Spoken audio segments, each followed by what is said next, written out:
We really should have waiting parents, not waiting children. Over 100,000 children are available for adoption through the U.S. foster care system, and 27% don't have anyone, like a relative or foster parent, in the process of adopting them.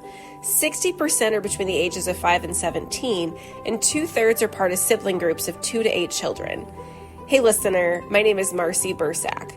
My husband and I chose adoption as our plan A. After blogging about our journey adopting a sibling pair, I began mentoring families right in my own living room. That passion grew into the Forgotten Adoption Option, a nonprofit I now lead as a volunteer while working full-time in the tech industry.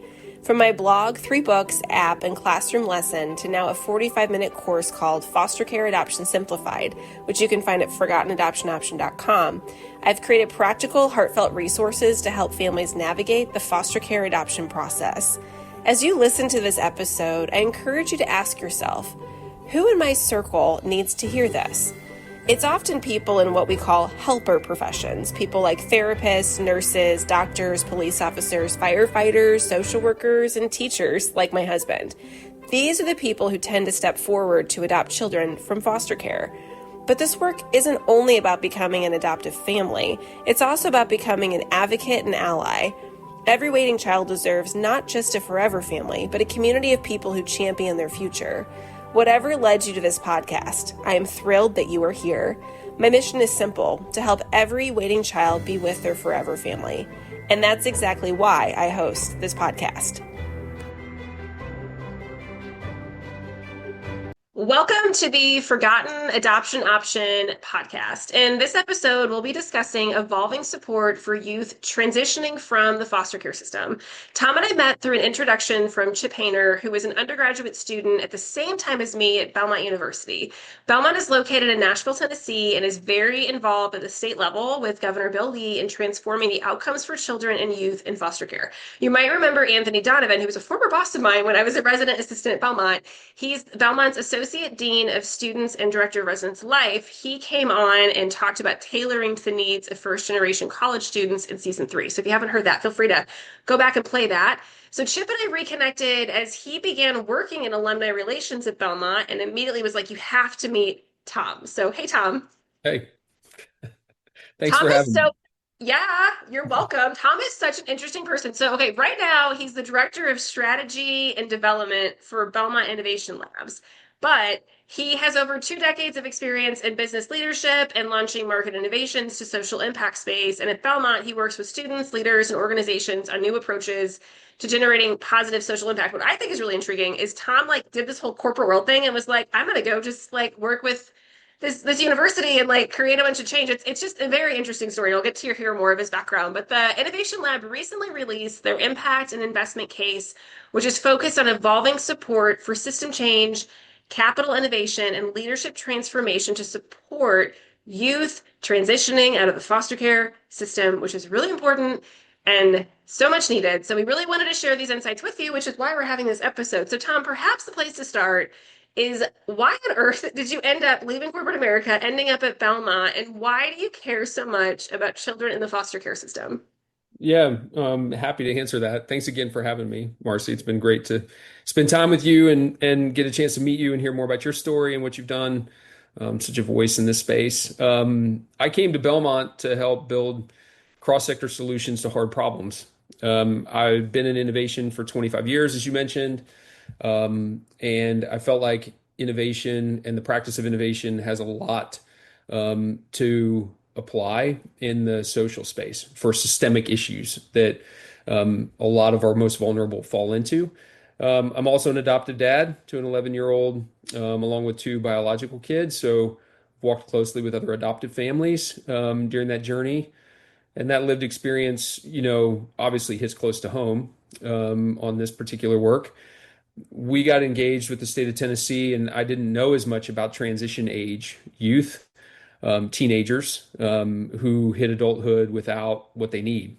And through this project, become really engaged and involved in trying to come up with solutions that help them transition into adulthood more effectively. So it's really like co-creating a solution is what it sounds like. It's not like, hi, we're going to decide this for you. Yes, for sure. I mean, we'll get into a little bit of the philosophy that I ground kind of our innovation practice in, and that's primarily based around lived experience. And so when we think about any innovation that we want to take on, early in my career, it was about user centricity or user centric design. So how do we get close to the person that's experiencing or using the product that we were developing? And philosophically, that's what we've centered our process on that we're developing now, which is how do we spend enough time with those who have lived experience to understand what the patterns are that we can identify and the needs that they have, and then merge that with people of influence and authority who have the ability to do something about it, but maybe not have the lived experience. Important because to be able to hear kind of directly from what's going on there. So I want to rewind for a second. So you mentioned you have a son that's adopted that's 11, and I think our listeners are going, okay, the two other kids, like what's birth order? When did you adopt in the birth order? Yeah, so our oldest is 17-year-old girl who's in her senior year at Ravenwood, looking at Belmont as one of her options, which is great, but others as well. And then we have a 14-year-old son. So we had two older children before we adopted. We were on a journey of would we have a third, and having that conversation as a couple. And I read a book, Radical, and it completely changed my perspective in terms of, how we should think about what expanding our family should look like. We explored international, but birth order was important to us, and so we ended up in domestic adoption through Bethany Christian Services. We were living in Indiana at the time, and yeah, about a year and a half after publishing our book about our family, um, we met Cole's mom, and yeah, we ended up taking him home from the hospital on April 2nd of 2014. Beautiful story. Fun fact, I actually, my early days in kind of following my heart in the adoption space, I actually was on the board in my local chapter of Bethany Christian Services for a bit. So interesting thing Yeah. to have in common. Yeah, thanks for explaining that because it's always interesting to hear kind of like, okay, when did that kind of come into your family sequence and how did that go? And so I know Belmont's doing some significantly innovative things, specifically in foster care, which gets me so jazzed up. And I'm sure like you're getting up every day and doing this for work. So like it's like right there in front of you. And I know staff can attend licensing classes on campus during the workday. And then you all have specific scholarships and support systems that have been established to support students who have aged out of the foster care system. And listeners, my new book has just come out by the time you're hearing this called It's Okay to Talk About Adoption. And there's way a deep dive on this in there. It's such an important model. But I'm curious if you can tell us like about these programs because they're to me they're like the thing all of us should be doing. Yes, I mean that was one of the things that, through President Jones and his wife's leadership, youth is extremely important, not just because we're a university educating the next generation, but holistically. And foster and adoption was pretty prevalent in our employee handbook, giving people space and time. Also, having programs specific both to families, mostly to families that were adopting, but foster was a missing component, right? And so went through a process of the identification of what should the handbook elements be for staff and faculty, and then what should the curricular components be in terms of how do we teach in some of the classroom where we do have case study examples like in the College of Social Work, that should include foster as part of the program. And then how do we think about the campus facilities once we start to have foster youth attend the university, which we do have several. In fact, one of the youth that we met through our program with the state just started her freshman year through the College of Law. And that's such a small percentage of youth that get the opportunity to do that. But then when they're on campus, what happens at Christmas when the dorms close, or what happens in the summer? And now they're forced into where am I going to stay? Which, as we've talked with others, their journey had been disrupted. They got to college and then it was significantly disrupted because they ended up having to become homeless or home hopping while they were trying to navigate the holidays. And so we're looking at ways in which the campus can be what we call, foster friendly, We know that term's used in the space, but how do we think about that? And then how do we share that with other universities around the state to help them understand what the potential there is? In the journey of a youth that goes through foster care and doesn't have a forever home, the statistics on their ability to get to post-secondary are really low.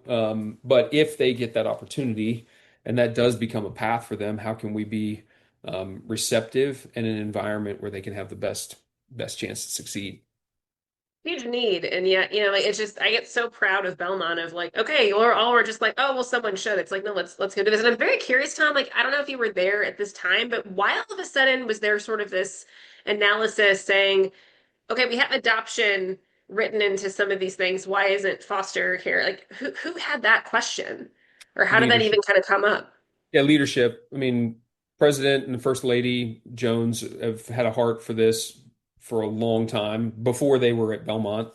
So that started our desire to unpack this more as a university, and then that coincided with the work that the state was doing.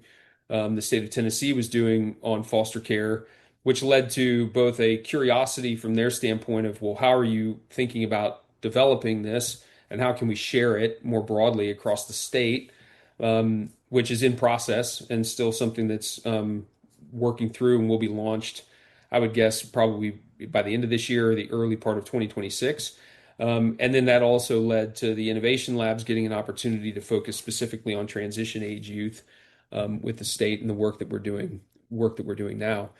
The university's position on childhood goes well beyond that. That just opened a daycare as well. So on the very, very front end, right, now have a daycare that's Little Bruins that goes into preschool, and then we've got the campus, and now we're working on these aspects. And I think this is just a broader piece for us, of being Christ-centered university as well. That there is a lot that we can go into about the importance of children and the importance of youth. And so I think it's a way in which it's not just something we, talk about through the theory, but it's things that we're actually trying to work to implement as well. Sounds like the perfect timing. They like come in and there's stuff going on at the state level. So at the state level, there's something called the Every Child Tennessee Initiative that we probably should explain to listeners. And I'm wondering, like, what is the Innovation Lab's role in that statewide initiative? Yeah. So we serve as a systems innovation arm for one of the aspects of focus for Every Child Tennessee. Every Child Tennessee is a state-led initiative through the Office of Faith-Based and Community Initiatives, which is a direct appointment from the governor. Governor Lee and his wife also have a heart for youth and foster youth, and they've established a four priority focus areas underneath Every Child Tennessee. You can find out more about this at the website, where they're focusing on family preservation, recruitment of new families, retention of families, and then transition age, foster youth. So those are the four priority areas. Tennessee has roughly 8,500 kids and 4,000 beds. We just simply do not have enough beds. And so there's a statewide effort to recruit and retain more of the families that come in. A lot of work to be done in those two spaces. We're the systems innovator for transition age youth. As they were unpacking the four priority areas, they did not have a real point of view on what to do or what to focus on for transition age youth. And there were a lot of things that were, subcommittees and different things that were happening, but there wasn't a lot of clarity or focus on the priority areas. And then how do those priority areas map to pilot programs or specific capital investments that can be made that start to improve the programming that's available for this set of youth. And so we use our process that we've developed along with a cross-sector stakeholder group, which includes state partnership, providers, youth, and philanthropists. And this transition council or this leadership council helps us translate the research into pilots and investment pathways. So the ideas that we have, which are grounded in that lived experience we talked about, can start to become invested in and start to be moved state into the state, whether that's through existing programming providers or new ones that we have to encourage to come here. It's interesting because I think sometimes when we think about kind of scholarship and research, we think, oh, it was like done and now we know on paper. And it's beautiful to me to hear like, okay, we did the research and we're trying to figure it out, we're trying, and we're actually putting that into action. And so it's an interesting time to hear like how you all are learning and applying that. And I'm wondering if you can tell us about the impact and investment case that recently came out and what it is. Why did this research get conducted? Yeah, so one of the things you just touched on is what we also philosophically believe. We want to be one of the best places for what we call translational research or applied research. We are not an R1 university, we're a teaching college. What we want to do is we want to understand what's the leverage point in the system. Where is it the most broken that needs fixing? And then how do we scan the marketplace for the best supporting research that's already been done that helps us with that? And then what are the models from around the country that are being used? And how do we help bring those things together? Innovation for me is different than invention. Innovation is typically bringing things together that haven't been together before, more than invention, which is it hasn't ever existed before. And so we think of a lot about partnering and bringing things together as being incredibly good pathways for this space. Let's not recreate the wheel, so to speak. So the impact and investment case is the second piece of a series of pieces of work that we do through our process. It's considered a field guide for action. We built it through the first phase of our research was to identify what are the broken parts of the system from those with lived experience. That's what we call the landscape study. They identified three areas of need: supportive adult relationships, mental health care in a delivery format that works for me, and affordable and safe housing. Which then we went into a second phase of, okay, let's design what the state of Tennessee really needs. And in this particular case, we found that there were affordable housing leaders who are ready to make investments and are partnering with programming partners. And then also on the mental health and the relationships, we're raising an innovation fund to where we can go out and find the best of the best that focus on supporting foster age youth in those spaces, bring them to Tennessee if they're not already here, and then create partnerships between them and the Department of Childhood Services. And so this impact case is really a summarization of the need, where investment can be the most catalytic, and lays out the ready to launch pilots, which we're currently raising for now. Also, some measurement criteria that we plan to use on how we'll measure outcomes. And really, it gives funders, providers, and public leaders a guide, right, that they can take and say, okay, we can move forward on this. What I've found in my conversations, that's been, I guess, challenging for me, but an opportunity for this is that transition age youth just don't get a lot of focus, unfortunately. And hopefully, this can act as a guide that's not just state of Tennessee, but can be a guide that's more national and potentially even international in its findings. It's incredible. And I wonder, Tom, in the research, because we're going to talk about like the findings and the recommendations of what you're hoping the research provides, but I'm curious, completing my own research study, right? It's like, okay, this is what we did, but like when we look at the bigger picture, so I'm thinking your data set is more Tennessee specific, and then maybe did you look at some national things that were going on, and that's where some of your what we could do, like solutioning is coming from? Yeah, so as we looked at where has research already been done, what we found in a lot of our work had already been done either at Harvard or on the West Coast, Annie E. Casey, a lot of the organizations that have been doing national research for a long period of time, we went deep and queried in their work. TCU, others that have done work in this space for a long time, you'll see it referenced in our work. We're overlaying that with the Tennessee context of the data that's specific to the state.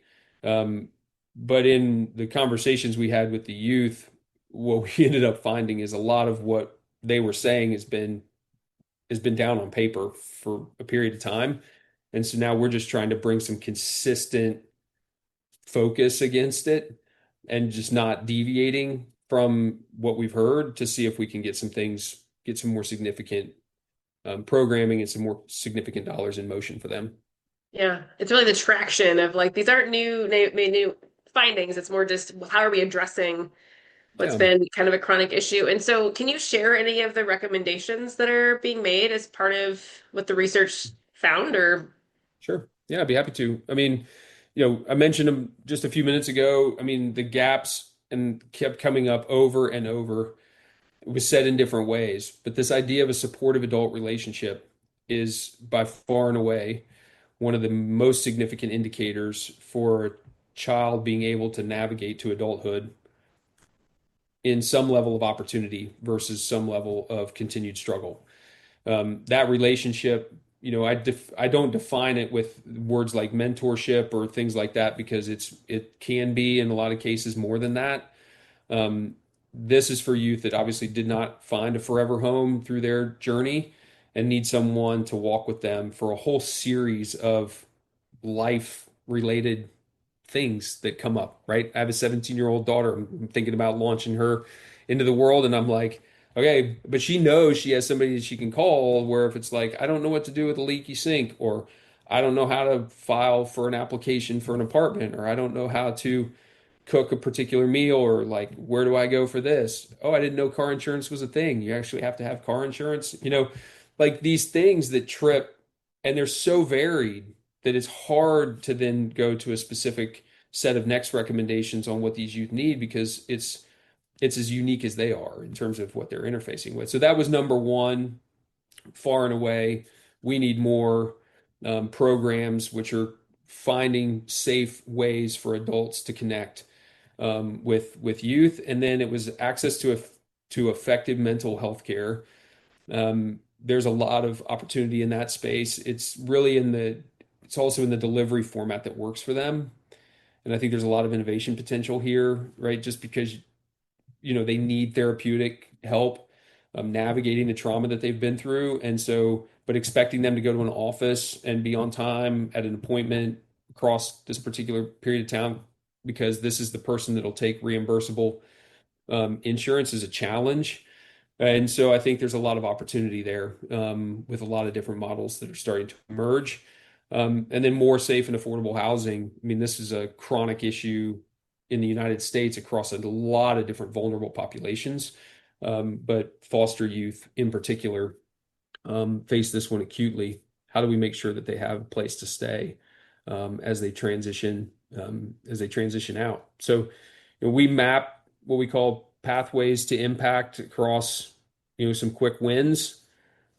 We're working through some pilots that we intend to scale, but we're in the investable pilot phase. One is an affordable housing unit, which is previously a senior living, assisted living facility. It's going to be converted, have 18 doors.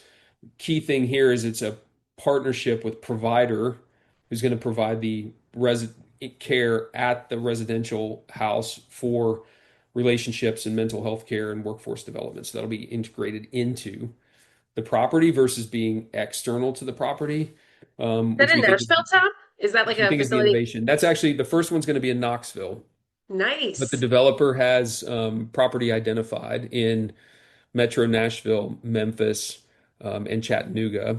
So if we can get the model um, right, then there's an eye towards scale.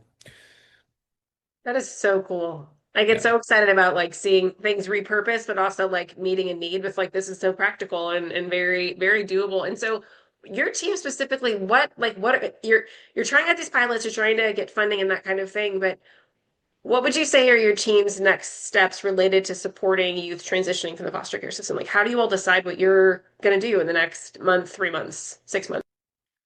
Yeah, well, a lot of it's based on the work that we've done so far, and we're going to be working with the real estate developer and the programming partner to document the approach that's taking place in Knoxville with the intent of repurposing that, sharing that as a guide or a playbook, so to speak, where other capital allocators in other spaces can leverage that. We've had some interest from Kentucky, And we've had some interest in some other states that are also looking at that as something that's interesting for anybody that gets a, maybe that this hits a real estate developer grid. This is one where we're looking at it being not fully market rate in terms of its return, but it does return, so it's not just full philanthropy.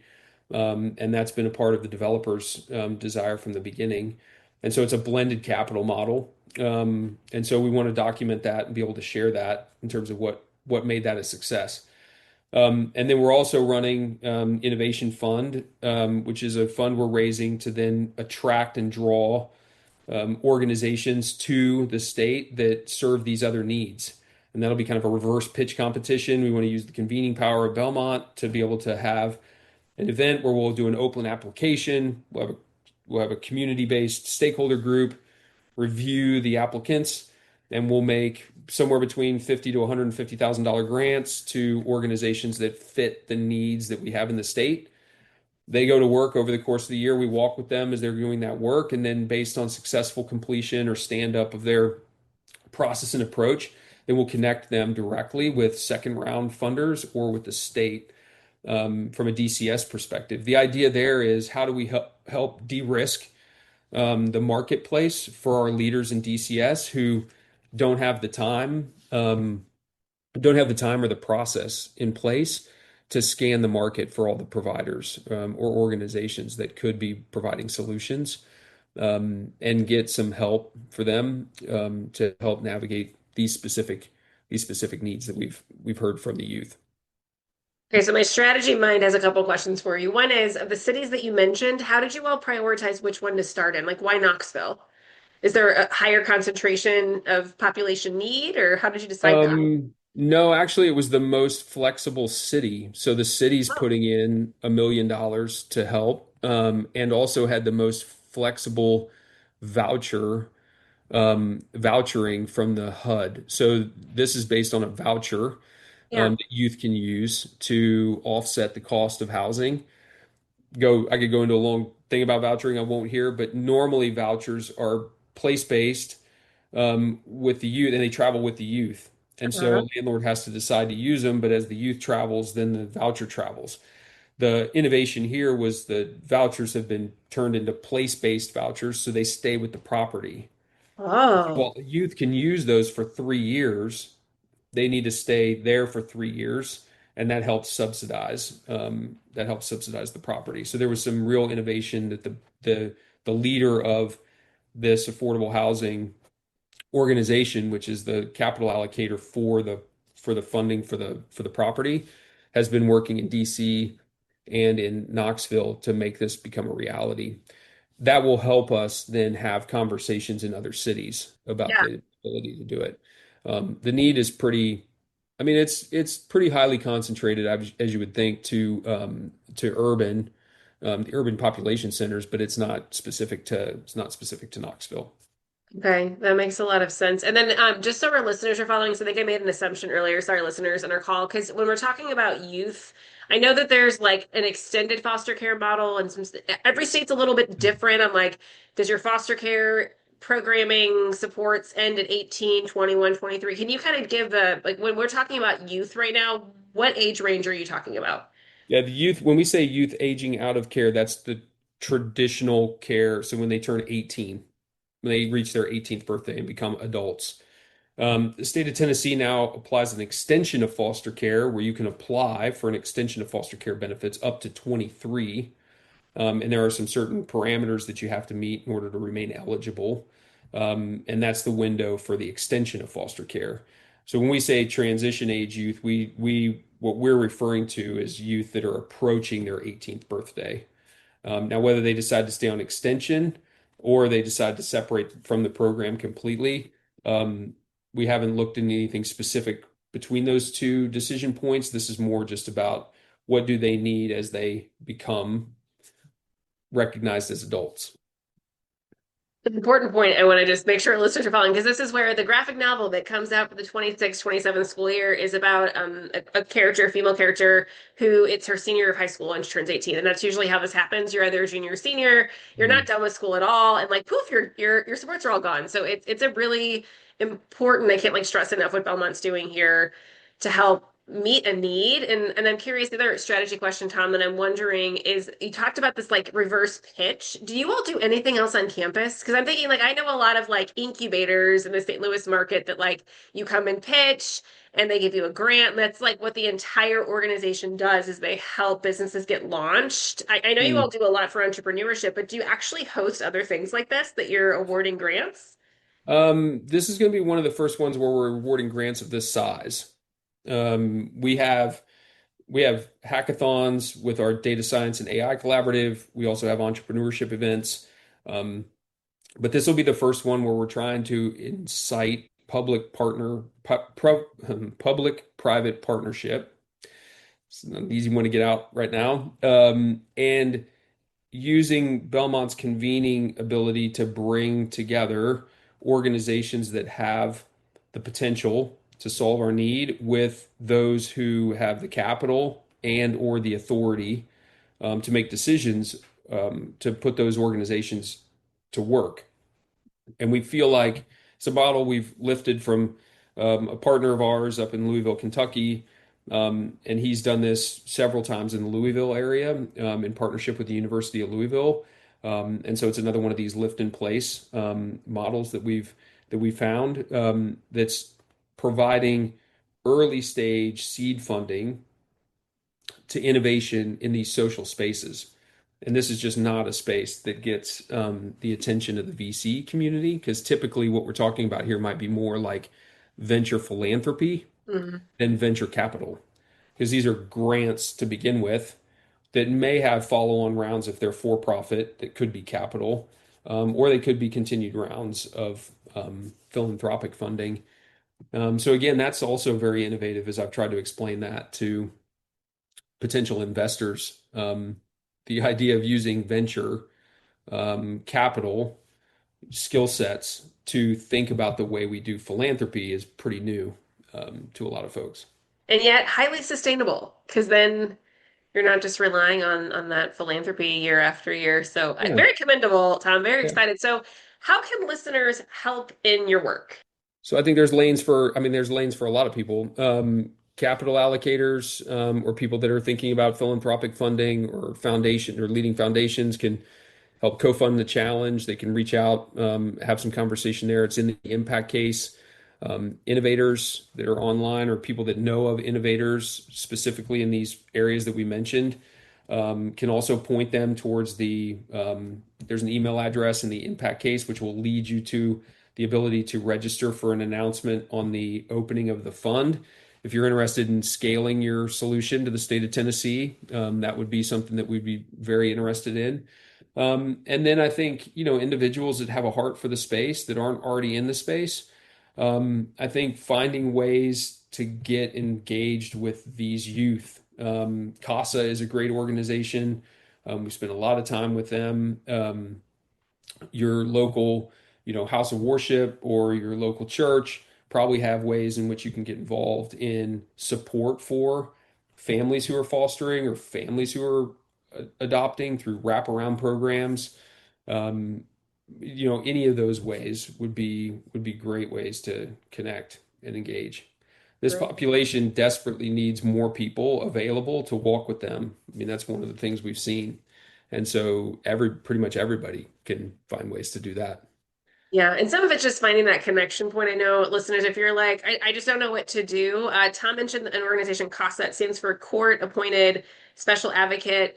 You essentially get to help be an advocate on behalf of the child or sibling group in a court setting. It requires a bit of training, but that's something that you can do without needing to show up as a foster parent or an adoptive parent.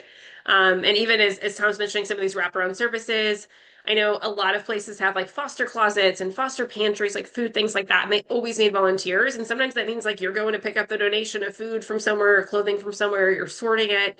A lot of them have very flexible opportunities. So it's not like you have to commit to the next, 30 years of your life to show up on every, Friday night. Like there's great opportunities to do that. And so, Tom, you've given us some great ideas, and it's exciting to see and learn about, okay, well, this is how we've assessed, and this is how we're going to figure out how to solve problems. And so I really appreciate you and the leadership you've taken. Listeners, I will tell you, Tom's been in his role at Belmont. What did you tell me, like a year and a half by now? It's really still very fresh. And it's a role that didn't exist before. And so it's been so fun to be an alum of Belmont, but to furthermore just to see how Tom is charting waters in places that are very much needed but are very much uncharted. So, Mm. Tom, I think we're excited to stay um, kind of behind you and watch what's going on and hopefully join you in celebrating those successes and connecting you. So, thank you so much for being on here. Yeah, well, it's been my pleasure. It's been great to get a chance to know you, and the community that you're building. You're an incredible asset and reference for us in terms of like putting us in track with people that we could Oh, me learn too. from, especially early in the process. And I know that that's really important to you. We step into this work with a lot of humility. We also recognize that. Um, there's a lot of people out there that are spending their days trying to support this group of youth. And that goes, you know, so unrecognized. And so, a lot of it, what we're trying to do is we're trying to continue to bring awareness, raise awareness to the issue and to the need, try to get more capital flowing in the right direction to where more support can be provided. So thank you for having me and thank you for the work that you're doing. Really appreciate it. Thank you so much for spending time with us. It truly matters that you listen today because by tuning in, you're opening your heart to the stories of children in foster care, sparking empathy and starting to see how your unique role, whether as a friend, advocate, or even as a future adoptive parent, can bring hope and belonging to a child or sibling group that is waiting. I also want to personally invite you to reach out to me to ask anything that's on your heart. I promise no judgment. You can find me on Facebook, LinkedIn, and Instagram, and I mean it when I say you can ask anything. I know it can feel awkward to ask questions publicly, and that's why I carve out time during my lunch hour and evenings while my kids and husband are at martial arts to mentor others one-on-one. Your questions matter, your curiosity matters, and most importantly, the role you are playing in helping children in foster care matters. Together, we can bring hope and belonging. Until next time, take care and keep the conversation going.